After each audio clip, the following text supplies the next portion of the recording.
Hello all, my name is Aster Sunstartle, and I am a database animal. The oldest mention of this term on the web, according to what I could find from oldestsearch.com, was from this 2012 blog post on reversethieves.com, although from the way it's written, the term definitely existed beforehand. It is hardly uncommon to find well-read anime or manga fans throwing around the term database animal after Hiroki Azuma's book was translated and his theories entered the English-speaking fans' lexicon. The article reads, "Bloggers, podcasters, and reviewers love to pepper their speech with points from the book, but it is clear that for a vocal segment of the modern fandom, the small stylistic details are king.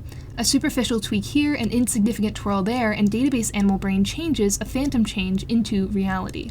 The book referenced here is actually titled Otaku, Japan's Database Animals, and it is written by Hiroki Azuma, a Japanese philosopher and cultural critic. From the translator's introduction, this book proposes a model of the database animal as a new type of consumer in the postmodern information era, arguing that, rather than reading the stories in a human mode of consumption that longs for the existence of and searches for deeper meaning, the cravings of animalized otaku are satiated by classifying the characters from such stories according to their traits and anonymously creating databases that catalog, store, and display the results. While this was likely a very meaningful cultural critique at the time, and may still be when in regards to anime subcultures, which I would know nothing about, when I use the term as a self-identifier, I'm mostly referencing this one tweet I read one time by Twitter user Viperwave. The tweet reads, "Creepypasta stuff is like catnip, and it's never about being scared, it's just being a database animal and writing this." Attached is a screenshot of some creepypasta wiki, which isn't important, but what is important is that I so fundamentally connected to this idea of just sorting things that I permanently adopted the phrase database animal into my vocabulary. See, one of my many obsessions is random generators. I love these things. When I was 11 or 12 on scratch.mit.edu, I would make truly obscene amounts of random generators over and over again, sometimes on the exact same topic, just to list words, I guess. Even now, if I get really upset, there's something about recalling 50-odd words to describe movement that just calms me down in a way that nothing else does. And if you know anything about random generators, then I think you know where this is going. So, Warrior Cats is a book series by, okay, I'm not going to bore you with this. If you don't know what Warrior Cats is, then I'd suggest giving it a Google. Honestly, the most important thing about Warrior Cats regarding today's discussion is the manner in which cats are named. According to a post on the official Warrior Cats website, the naming system was invented by Vicky Holmes, one of the Aaron Hunters. The article quotes her as saying, "It was decided very early on that we would have a hierarchy of changing names to signify each stage of a clan cat's life. Otherwise, we envisioned having to explain that this cat was a warrior, this one an apprentice, this one a leader every time we encountered a character." A very quick rundown of the system in question is this. When a cat is born in a clan, they are given a prefix by a parent, or, in the event that their parents are unavailable, some other guardian or family member. The suffix kit is given to them. Examples of kit names include Mosskit and Snowkit. When they reach 6 moons, or months, old, they are made an apprentice and are given the suffix paw while retaining their previous prefix. Examples of apprentice names include Swiftpaw and Gorsepaw. When a cat passes their warrior assessment or is made a full medicine cat, they are given a warrior name. Suffixes can be virtually anything, and we'll dive more into that later. Some examples of warrior names are Moonflower, Otterheart, Sunfish, and Shrew-Claw. If a cat reaches the rank of leader, they will receive their leader name when they're given their 9 lives, by granting them the suffix of star. Examples of leader names include Hailstar and Pinestar. Before we actually get started, my goal with this video is not to tell you that the names of your characters suck or don't make any sense. At the end of the day, what I'm trying to do here is just put words to my inherent concept of what makes a good warrior's name. Yours might differ quite a bit, and that's totally cool. I am not the moral arbiter of justice with regards to naming fictional cats, and this video should never be used to berate or belittle other people's work or your own work. I'm also going to be over-exaggerating some of my delivery to be a lot more heated than I actually feel because I think it's funny. This is just advice. You can choose to take it or to walk away from it, and both of those decisions are perfectly valid and reasonable. Okay? Okay. The reason I brought up random generators earlier is because warrior names inherently lend themselves to random generation. Because they're so systematic, in a way, it makes it easy to just make a list of prefixes, a list of suffixes, and simply set them both to generate a random selection. Voila! A reasonable warrior cat's name. You can find hundreds of these generators all over the internet, all the way from the early 2000s to the present day. But, as anyone who has tried to make one of these could tell you, this can get pretty ridiculous pretty fast. Without some sort of sense-making algorithm, one could very easily end up with names like Coyote Stem or Bitter Puddle. Of course, a sense-making algorithm is something which is difficult to code or organize into, so depending on how much of a database animal you are, you might end up with something like my truly deranged work-in-progress generator that classifies every single prefix by what categories the suffix they fit with. Happens to the best of us. So the first rule on my list is this. Number 1, the prefix must not be awkward when used in a kit, apprentice, or leader name. As previously discussed, cats can and will have names that aren't their warrior names for a significant portion of their life. This means that we should try to avoid names that are too awkward when put together with kit, paw, or star, and also that kit, paw, and star should never be used as prefixes for obvious reasons. Don't have much more to say on this one, so let's move on. Number 2. Words used should not drastically contrast the cat's physical appearance or temperament unless under specific circumstances. This one is mostly because it's just distracting, generally, when a cat's name doesn't match their appearance very well. Canon Warrior's character Blackstar is a great example of the interplay between this rule and the previous rule. Blackstar is an all-white cat with one black foot. His warrior name happened to be Blackfoot, but evidently someone wasn't expecting him to become leader. Now, obviously, you can break this rule for comedic or dramatic effect, or for plot reasons. A more recent example one could use would be Nightheart, formerly Flamepaw, who had that whole plotline where he was upset that his name didn't match his pelt color or whatever.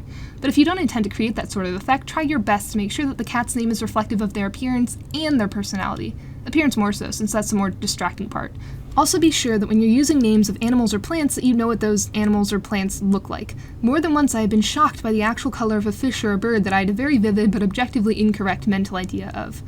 Number 3. The prefix should not contain multiple words, i.e. dragonfly or buttercup. Now, this one might be straying into controversial territory, but please hear me out. Prefixes like this are just distracting because the prefix could reasonably function as a warrior name unto its own. Names with those sorts of prefixes essentially force the reader to do a double take. For example, if there's a cat named Wintermint Pelt, I'm going to read Wintermint, then do a little pause, see the pelt, and go back and go, oh, the cat's name isn't Wintermint, that's the prefix. Or I'll read it like Winter Mint Pelt. It's just a hot mess, and also they're just mouthfuls. You should be able to get across the idea you're going for in far less words. Mint Pelt works fine. We don't need Blueberry Nose when all I'm going to be thinking about is an incredibly hue-shifted version of Canon Warrior's character Berry Nose. Blueberry Nose. I'd also recommend staying away from words that are towing the line unless you absolutely must use them. I'm talking words like chestnut, midnight, jackdaw, mushroom, marigold, etc. Number 4. All words used in the name should not be overly scientific or technical. As the acrimonious, flaxen-coated tomcat promenaded forth, she perceived his coruscating, mahogany optic orbs. So, a really common mark of an amateur writer is using frankly absurd vocabulary words by consulting a thesaurus before you write anything. It's always super obvious, and you should never, ever need to use a thesaurus while you're writing unless you're absolutely stuck on a descriptive word or you're writing poetry. If you're finding yourself putting words into a thesaurus just to find a quote-unquote more impressive word, you're not doing yourself any favors. Quoth George Orwell, never use a long word where a short one will do. I was trying to make the first sentence utterly ridiculous, but I've seen worse from people in the Warriors fandom. Unironic, worse sentences. So here's an example of how to rewrite that. As the bitter Tom stepped forward, she saw his sparkling brown eyes. Easy. But wait, you might cry, but that's way more boring. And okay, sure, let's make it more interesting.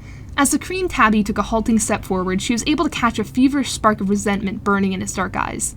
Do you see how using words that the average person can comprehend massively improves it? Instead of relying on flowery adjectives, you should be trying to find weird ways to describe things. Now please understand, I'm not a professional writer or poet by any metric, but I'm going to read out a few sentences from some people who are, and what I want you to do is try and dissect how they use common words in interesting and evocative ways. An excerpt from Fully Empowered by Pablo Neruda. And so I am formed out of non-being, and as the sea goes battering at a reef in wave on wave of salty white tops and drags back stones in its ebb, so what there is of death surrounding me opens in me a window out to living, and in a spasm of being I am asleep. In the full light of day I walk in the shade. From Pied Beauty by Gerard Manley Hopkins. Glory be to God for dappled things, for skies of couple color as a brindled cow, for rose moles all in stipple upon trout that swim, fresh fire-cold chestnut falls, finches' wings, landscape plotted and pieced, fold, fallow, and plow, and all trades, their gear and tackle and trim. A brief line from When Lilacs Last in the Dooryard Bloomed by Walt Whitman. The night in silence under many a star, the ocean shore and the husky whispering wave whose voice I know. And lastly, from Repose of Rivers by Hart Crane, I heard wind flaking sapphire, like this summer, and willows could not hold more steady sound. You see how you can get elegant, emotional imagery without having to use every $100 word in your repertoire? The reason I'm going so in-depth here is because I need everyone to understand that your cats do not, in fact, need to be named Boskage Falderal, or Paralunar Ruminate, or Colubrine Cachinnation. Every time I see one of those names, I assume you're 12 and just discovered the Merriam-Webster thesaurus. So please, for my sanity, I need you to use words that you don't need to look up. You can use some more uncommon words like amble or quarrel, but they have to be words that someone could reasonably know. To add on to this, it can break immersion when cats are using specifically scientific terms. Using binomial nomenclature, also known as scientific names for plants or animals, is ill-advised. Unless your cat is a biologist, they're probably not going to refer to daisies as Rudbeckia or a barn owl as a Tyto alba. So keep keep this in mind when naming them. Other things to avoid include technical terminology such as cumulus or nocturne, specific elements or compounds cats are unlikely to encounter such as obsidian or zircon, and unless your cat lives in or around human areas or world building allows for it, very human concepts like names of animal breeds, architectural terms, literary terms, religious or spiritual terms, political terms, etc. Just because it's technically the name of something natural doesn't mean that your cat would know it. Speaking of which, number 5, all words used in a warrior's name should match the setting and be a term the cat would realistically understand within their particular context. Quoth the Warriors website once more. These names are always nature-based, things or actions that would believably be familiar to a cat living in the wild: fire, leaf, river, pounce. But the article also goes on to posit that there is, however, one little-known limitation on warrior names. The cats are unofficially British, like Vicky, their creator, and the natural elements they are named after must commonly exist in the United Kingdom. A kit named Squash Blossom was renamed Apple Blossom in a draft storyline for Dawn of the Clans because squash does not grow wild in the UK. Similarly, animals that are uncommon in most British forests, like elk, moose, and coyotes, have not featured in warrior cat names, or for the most part, the books. I think this is also a good rule of thumb to abide by when naming warrior cats for original characters. Not the rule of it has to exist in the UK specifically, but the rule of they should only have words in their name if those concepts exist around them. A cat who lives in the desert, for example, would probably not be named Pine something, and a cat who lives in underground caves probably won't be named Sheep something. This is also why I added caveats to the whole no human words rule, because if your cat does live with or around humans, or even lived formerly with them, they might have a concept of those words. Even SkyClan cats in the canonical books sometimes keep aspects of their kitty pet names, which is how we get Riley Pool and Harry Brook. I think you can get really creative with this, but you do have to keep in mind if it makes sense given their situation. An example from the Warriors roleplay I help run: Alley Clan is a clan that lives in the city, and instead of having traditional warriors' names, they only use two-part words that are vaguely human-related. For example, my Alley Clan cats were because one of them left and one of them is now the leader, named Snapdragon and Jumping Jacks. Some not in use but technically legal Alley Clan names could be Frame Rate, Turncoat, Layabout, Bootleg, Clickbait, etc. See how creative you can get with a little bit of world building? An optional suggestion rule is that you should try your best to culturally reflect your cats' clan in the names that they are given. In Canon Warrior Cats, right now ThunderClan is very fond of legacy naming, and in SkyClan they're more used to having out there sorts of names. So think about your cats' clan, or think of their parents and their leader and how their personalities, opinions of, or relationship with your character may have impacted how they were named. Number 6, the suffix should not begin with the same letter the prefix ends with. This one is largely personal preference, but I cared so strongly about it that I quite literally coded names like this out of the generator I'm making. It was very confusing if I'm being honest, but blood, sweat, and tears got there, so if I can do it, you can do it. As far as I can tell, the books tend to avoid these names. While likely an imperfect list due to human error on my end, by scanning the Warriors Wiki, the only canon names of warriors I could find that quote-unquote broke this rule were Ashheart, Clawwhistle, Maggot Tail, Rabbit Tail, and Splashheart. Now, vocally, these names sound fine, but reading them, you know what I mean? Like, they're just, I don't like them. I'd advise avoiding these sorts of names if you can. Number 7, the prefix and suffix should not contradict each other. By this, I mean that they shouldn't be entirely nonsensical, if possible. A name like Icefire is not something I'd consider to fall under this, because I think that icy, under very specific context, is a word you can use to describe fire. You know, if it's like blue, so ice would be describing color, or if you're describing someone's temperament instead of an actual phenomenon, or if you're talking about how light reflects off ice and relating the colors to fire or something, you know what I mean. I'm talking about names where the two words could not possibly be used to describe each other in a sensical manner, like Moosefish, or Vulture Chomp, or Dappled Jump. Now obviously these sorts of names are actually seen in the Warriors books quite often, and not always to terrible effect. The cat who comes to mind first and foremost for me is Hawkfrost, but you could also say the same about Lionblaze or Appledusk, and I don't think any of those three are bad names. I actually rather like Appledusk, as a name. My point here is less that you should never do this, and more so that you should aim not to do this. I think the prefix and suffix should at least try to work in tandem, instead of just being two words that theoretically could describe a cat. Like Lionmane or Golden Blaze might have been better names for Lionblaze. Number 8, words should be grokkable and evocative, especially when placed next to each other. So while writing this video, I discovered that my poetry professor had indeed made up the word grokkable, but it's such a, grokkable word that I didn't have the heart to replace it here. So I'm just going to give you her definition of the word and we'll move forward pretending that it is real, okay? Great. So, grokkable means a word that invokes a bodily response of some kind, through not only its meaning but also how it is spelled and pronounced. Some examples of words that I personally consider grokkable are dizzy, impulse, lackadaisical, suave, thrum, kowtow, frenzy, chatter, fiddle, scramble, tussle, and whiplash. In my opinion, a word's sound and mouthfeel should somewhat reflect what they mean. Longer, more placid-sounding words best fit slower and peaceful concepts. Short words with lots of sharp, hissing sounds are better for more immediate and threatening concepts. In 2001, psychologists V.S. Ramachandran and Edward Hubbard would conduct an experiment on a group of American college students as well as a group of Tamil speakers in India. Colloquially referred to as the Boba Kiki experiment, participants were shown two shapes, a spiky shape and a rounder shape. They were then asked, essentially, which one is Kiki and which one is Boba. Almost all of the participants across both languages matched the spiky shape with the name Kiki and the rounder shape with the name Boba. Variations on this experiment have been repeated many times, and the effect can even be found in infants. The reason I'm bringing this up is because this is something to keep in mind when constructing a warrior name. How grokkable is the word's meaning, and how grokkable is the word's sound? Additionally, especially in combination, a warrior name should be evocative. Evocative is an actual real word that means, quote, bringing strong images, memories, or feelings to mind. This is the sort of thing that poets aim for, and indeed what warriors' names should also be aiming for.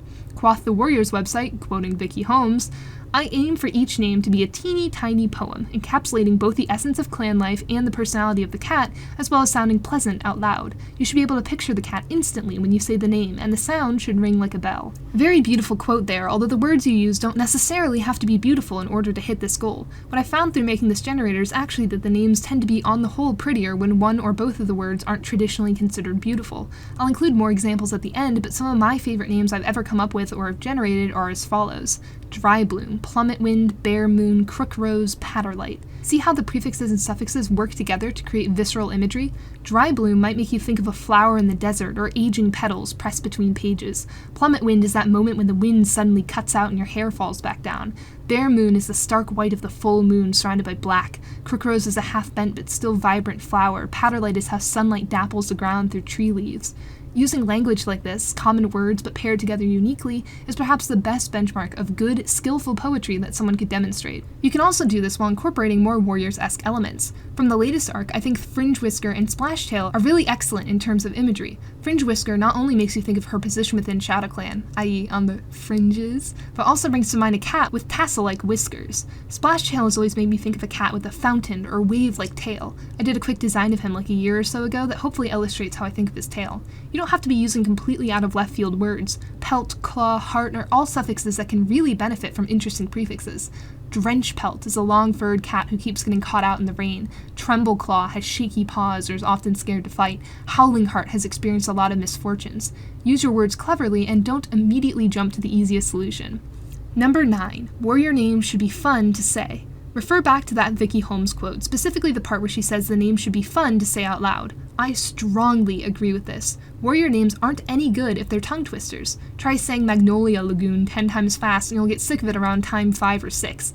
This is also why they shouldn't be too long, generally. There's no cut and dry strategy to making things fun to say, but I'll do my best to give a few tips. 1. Use repeated sounds, but not ones that are incredibly close to each other. The reason Magnolia Lagoon is kind of difficult to say is because the lia in Magnolia is very close to the la in Lagoon, and they're both weaker sorts of syllables. So you're trailing off on the olia, and then immediately snapping it back to the la of Lagoon. It's like cutting an audio clip and editing it wrong so it repeats itself. But something that does make it sound nice is the O repetition. Magnolia Lagoon. If that's not understandable, I am very sorry. It's the sort of thing that's hard to verbalize. Lost Strike is another example that might illustrate this. 2. Alliteration can never go wrong. I literally have a rule in the generator I'm making that ignores all sense-making sorting if the prefix and suffix start with the same letter. Now, obviously, if you're making a ton of cats, you shouldn't overuse this. Maybe 1 cat per 5 cats can have an alliterative name or something, but man, does it make the name sound better, especially if they start with the same letter pronunciation, or even the same 2 or 3 letters. Freckle Frill, Shiver Swipe, Splotch Spots, Hollow Heart. See what I mean? It's bonkers. 3. It's better if the prefix ends with a syllable that can melt into the suffix. It's, again, difficult to put this into words, but maybe some examples might help. The reason Raymane flows well together is because the Y and the M are both milder sorts of syllables that can meld into each other. A name like Streakgale, on the other hand, is much more choppy because, despite the brilliant imagery, K and G both need their own sorts of emphasis. You'd have to pause and separate the words out, or you're going to end up saying Streagale or Streakgale. Flowering Rise is not choppy because GR is something we're used to saying in English. Grail, ground. Rustwing is also not choppy because we're used to saying TW in English. Twine, twist. Spotted Sun, Faded Gaze, and Lilac Tail are all choppier sorts of names. Now, you can do this intentionally if that's what you're going for, but on the whole, names flow better if they're not like this. Hopefully those tips helped a little bit. Best way I can think of to figure out if something sounds good is just to say it a bunch out loud. This goes for naming cats, and it also goes for writing, poetry or prose. Last of all, number 10. Yes, this is actually technically an unranked top 10 list. Warrior names should tell you something about the character. I think this one is just plainly and evidently a good idea. Warrior names should reflect at least one of the following: the culture of their clan, the environment that they live in, their relationship with or some aspect of their parents, leader, or whoever named them, their physical appearance or other noteworthy physical traits like voice, their personality, their hobbies, interests, or skills, and or their general backstory. Fireheart is the archetypal warrior cat, and thus he is the archetypal warrior name. To be firehearted is to be brave, courageous, and passionate. His name reflects his physical appearance. He looks like a brand of fire in the sunlight, but it also reflects the prophecy surrounding him, and, most importantly of all, it reflects Bluestar's hope and faith in him as the last chance ThunderClan has. She would not have named him that if she wasn't desperate, and if she didn't think he truly was capable of saving ThunderClan.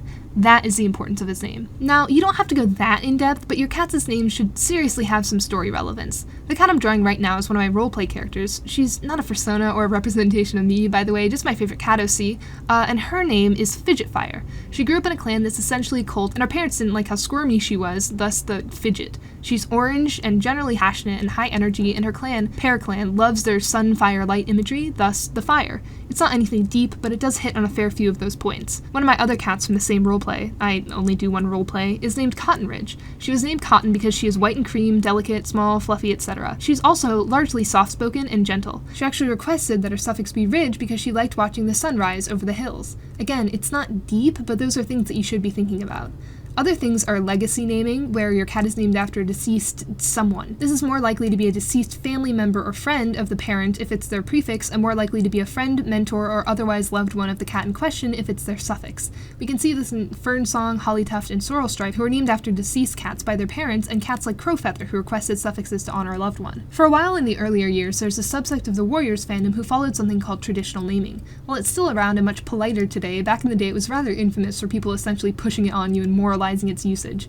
Very long story short, but traditional naming is a practice wherein you're only permitted to use a select few quote-unquote traditional prefixes and suffixes that are supposedly compliant with the first arc if you purposefully ignore cats like Running Wind, but the thing that most intrigues me about it is that it assigns meaning to specific prefixes and suffixes. I don't want to use any specific screenshots here because I'm being mildly critical of traditional naming, but it's not uncommon even today to see lists of names where their meaning is also listed alongside them, like Claw being for cats who are good at fighting and Eyes being for cats who have good eyesight. To be clear, I'm very much in favor of this. My only gripe being that these are sometimes unnecessarily gendered, like the ones that gender the words of natural plants and animals and actions, feel very 2000s to me, and not in a good way, in a gender roles way. Ugh, anyway. So traditional naming connotations are some things that you can also consider here if you're into that sort of thing, or if you feel like world building it. You don't even have to go that far and can do milder versions. For example, in Paraclan, the words moon and swan are considered unlucky, whereas naming your child after something to do with the sun is so commonplace that having the prefix or suffix Dawn would be essentially like having the last name Smith. For the final section of this video, I'm going to list out a few names I generated or came up with or what have you, and explain why I like them by applying the concepts that I've covered. First up is Breaking Light. It invokes the first moments of dawn, or the mouth of a cave, or even light with shadows slashed across it. The words don't flow super well together, but I feel this adds to the effect. It's quite literally breaking the name. If you wanted to, Break Light or Broken Light are both good rephrasings here. Would also be interesting story-wise. What sort of mother names her kit Breaking Kit? Bracken Plunge makes me think of a cat who is, well, plunging into bracken, a reckless sort of cat who is chasing after a mouse with little regard for their own safety. The B and P sounds are similar yet different enough to be coherent and yet still striking. Brah, plah. Also, the repetition of n and eng is nice. The way you automatically speed up at the end of plunge gives a sense of drawn-out waiting followed by a sudden movement. Bracken Plunge. Shore Fern is great. It feels close to an actual plant name. It makes you think of lush ferns on the shore of a riverbank, or maybe even the ocean. The two words are both very soft and thus work nicely together, while still managing to come to a decisive end with a comparatively harder earn. Fire Tongue is more aiming at the head than the ears, but nevertheless hits on both fronts. To be fire-tongued is to be feisty, fearless, and temperamental, especially with your words. I find tongue to be an incredibly underutilized suffix on the whole. You can do so much with it. ice tongue, honey tongue, snake tongue, or thorn tongue. It's not a canon suffix, but half the words I use in this video aren't either, so. Dance rain calls to the common sentiment of dancing in the rain, but also the way rain itself seems to dance against pavement or leaves, the way rain can be swept into peculiar patterns by particularly wild winds. It uses sharper but not harsh syllables, invoking quickness without aggression, and it ends rather conclusively. While dancing rain is a viable alternative, I find dance rain gets across the same message with shorter words and better flow. Slight blossom is like the smallest flower peering through the cracks on the pavement, or a particularly delicate plant. Maybe one that's not yet finished blooming. You can interpret slight here as meaning small, as I tend to prefer, or as halfway or somewhat, leading to various ways to take the name itself. The SL and BL combinations make it more internally consistent, and dragging the length of the name out the way that blossom does, while not featuring very harsh syllables, makes it floatier and softer. Flake needle will be visceral to anyone who's ever picked up a bunch of pine needles and watched them virtually disintegrate in your palm. The harshness of k and the emphasis placed on it makes this name sound sharper despite its relatively milder overall letters. It also ends rather indecisively, which matches the meaning of flake quite well. Finally, our last two names on the chopping block I've decided go together because, well, they go together. Moonscoop and Swallow Sun are really good names that I like a lot. Moonscoop obviously features repeating double O's and nice, round-feeling letters that lend a lot to the vibes, whereas Swallow Sun is alliterative and also poses an interesting contrast between the longer prefix and shorter suffix. Unsubstantiated claim, but it's my personal belief that we tend to prefer shorter things at the top or start and longer things at the bottom or end. Think about wearing long sleeves and shorts versus short sleeves and pants. However, I think the best thing about these names is, of course, the imagery. Moonscoop is like scooping a bunch of water in your hands in the dead of night and seeing the full moon reflected back at you in the darkness. And Swallow Sun, while we could interpret this as swallow the bird sun, is far more interesting when you think of it as, swallowing the sun. They're also both phrased almost as commands or orders. Real interesting stuff here. And I think this might finally be the end. Thank you so much to everyone for sticking with this video, and I'd also like to thank you guys for the overwhelming support on the last one. I made that mostly as a mic test, if you can believe it, and I am so beyond stoked at not really even the numbers reception, but the wealth of long, thought-out comments that I received. There's nothing I love more than being able to provide a space for conversation and information to people said information may have been previously inaccessible to. I hope everyone isn't too disappointed that I will likely not be doing more quote-unquote drama videos, as I do have anxiety and a heart condition that make it difficult to engage with the prolonged stress of online discourse directed at me specifically. Instead of trying to hold people I talk about to the standard of I can talk about you, but you can't talk about me for the sake of my health, I'm electing to just steer clear of all of that, which I hope is understandable. If another situation that touches on broader topics I'm interested in comes up, or I am somehow roped directly into an issue, I may revoke this stance, but I'm far more interested in discussing concepts and ideas than I am in discussing particular people. Full disclosure, this is 110% engagement bait, so feel free to ignore the call to action, but I can give you some advice on warrior names if you comment about it. Anything from asking for like a review of a name you already have to, here's my OC and what color they are, please help me figure out a name, I'd be happy to help with. Can't guarantee I will respond to everyone, especially if this does similar numbers to the last video, although that is something I personally have come to terms with is probably not happening. Anyways, also feel free to give your opinion on other people's submissions is not the correct word here, but I can't think of the right one, so that's what you're getting.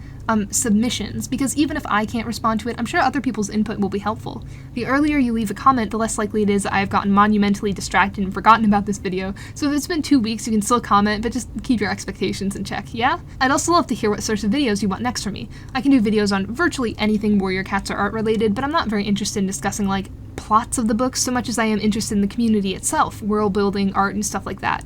Now I suspect based on things regular humans enjoyed that there's definitely significant demand for an excruciatingly long 1 to 2 hour recap of the entire plot of the roleplay I run, but unless I'm told this, I will simply never know how much you all really want that. This video I actually made a poll for on my community tab, so like subscribe something if you want a better chance of seeing those. I don't know how community posts work, I'll admit. And that should actually be all. Thanks again for watching and have a great grockable rest of your day. This has been Aster Sunstartle.